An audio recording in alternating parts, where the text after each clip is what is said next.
Hey, I was supposed to do a job interview earlier this morning, but the employer forgot about that, I guess.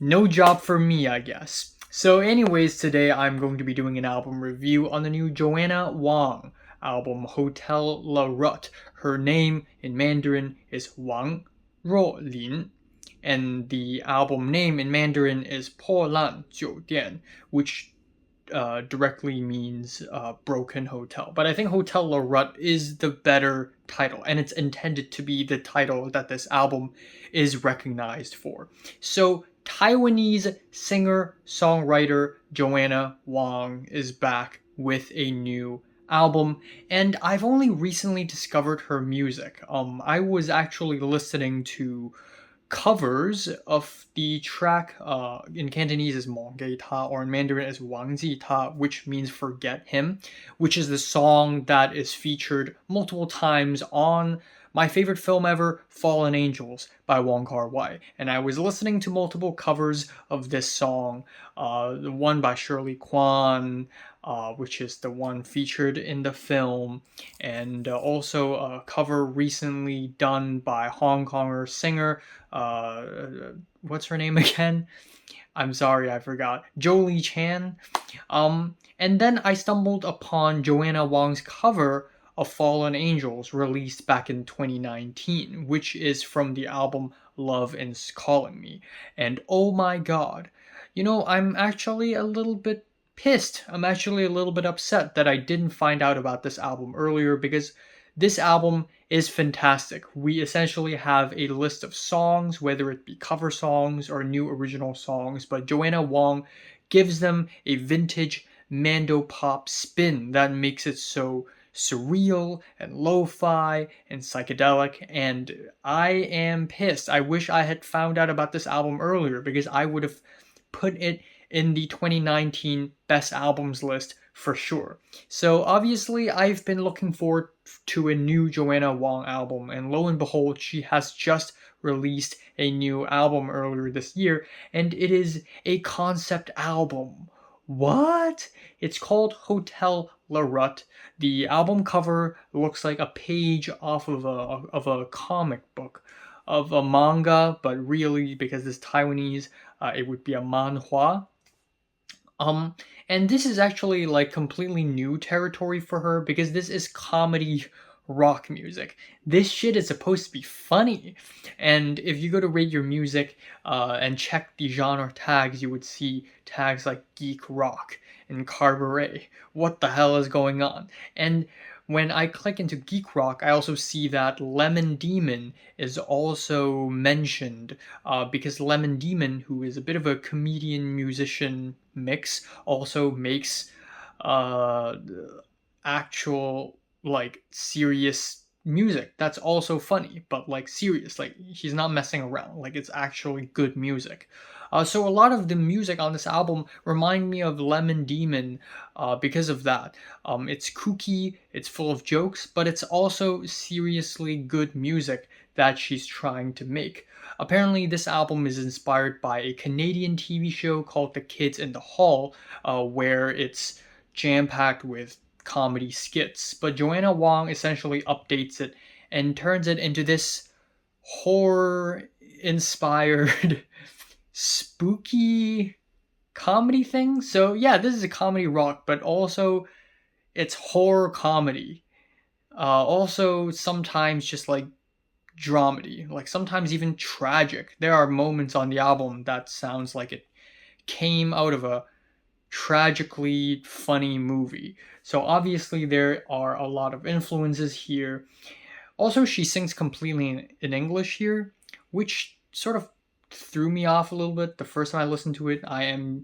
Whenever I listen to Hong Kong singers sing completely in English, I'm like, come on, just sing in your mother tongue. Like it sounds better in your mother tongue, right? Embrace your culture. But there is definitely an intention when Joanna Wang sings completely in English despite being a Mandarin speaker herself. Her English is really fluent. It sounds really good. She sings with an American accent, but also I guess by singing it in English, it fits a lot of the country and Americana vibes that this album has. This album is also 23 tracks long at 52 minutes long. So you know a lot of the tracks on the album are really short. They're like 2 minutes, sometimes even a minute long. So I'm just gonna quickly go through all of the frigging songs on the album. The album opener is the title track, is a spooky guitar ballad with lo-fi production, muffled vocals, bed of keyboards, and lyrically she sings "Where is Tony?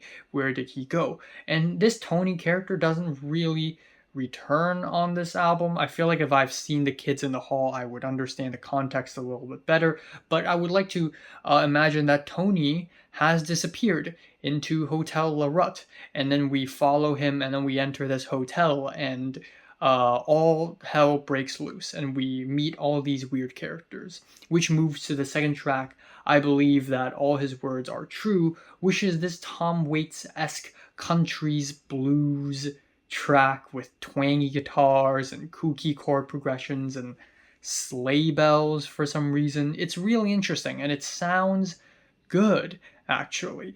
I never expected Joanna Wang to pull off something like this, but it kind of worked out. Pigeons on Your Balcony is even stranger and more surreal of a track with ominous synths but sweet melodies contrasting that, and lyrically and instrumentally I feel like I'm in some campy horror film, because this song is about how to handle pigeons on your balcony, and to handle them is to put bleach in your water gun and shoot the pigeons with bleach. Then following that we have Flies! Exclamation mark, which is a 1 minute crazed rock song about flies. There's something very vintage about this track that makes it sound like it's a comedy rock song from like the 1950s or 60s. People don't eat dinner by themselves. Well, guess what? They do. Look at me. I eat dinner by myself almost every single day in the past 2 years or so. Welcome to my life. But again, we are hit with these country twangs and psychedelic keyboard passages. I wasn't a huge fan of this song the first time I listened to it, but like it really grew on me. And part of the reason why I didn't really like this album as much as I wanted to at first is because my biggest fear with comedy rock music is that it would come off like theater kid music. Like, ooh, funny, look at me, I'm a funny guy, I'm a funny girl, haha. But I feel like a lot of the songwriting of this album is too creative and too interesting, and also mature enough to move past that theater kid vibe that I really fear. Anyways, I digress. The next track is called In a Situation Like This, What a Mafia Boss Would Say, which is an off-kiltered guitar ballad. Then Fancied by a Celebrity is a simple tune with jaunty pianos with a real Americana vibe. A song about being fancied by a celebrity. Then we have Drunken Song, where it tries a little bit too hard to be funny, I guess, a little theater. It's a pretty straightforward rock song with la la la's, but that transitions to She Had a Habit of Meeting all of the artists backstage very smoothly, which is almost a throwback 2000s alt-rock song, like I'm listening to Weezer or something, and the song is really fun and charming. I really enjoyed it. Then we have the track There She Smiles in a Memory, with the beach guitars and tight drums and swirly, quirky chord progressions that reminds me a lot of Congratulations era MGMT, which I really love. Then we have You Lost Me at the Spanking Machine, which is a smooth piano guitar ballad. Then we have Tina's Hausu. It's not house, it's Hausu, which makes me think that maybe it's referencing the 1977 Japanese horror film, which I recently rewatched, actually. And on this track, we see Joanna Wang go full clown mode. I feel like I'm in some sort of circus or something. And not only that, but this song is attached to a 13-minute long music video. It's a little bit theater kid, but it's also having so much fun with itself, and it also kind of slaps hard. The production kind of works out, and I ended up enjoying this track as well.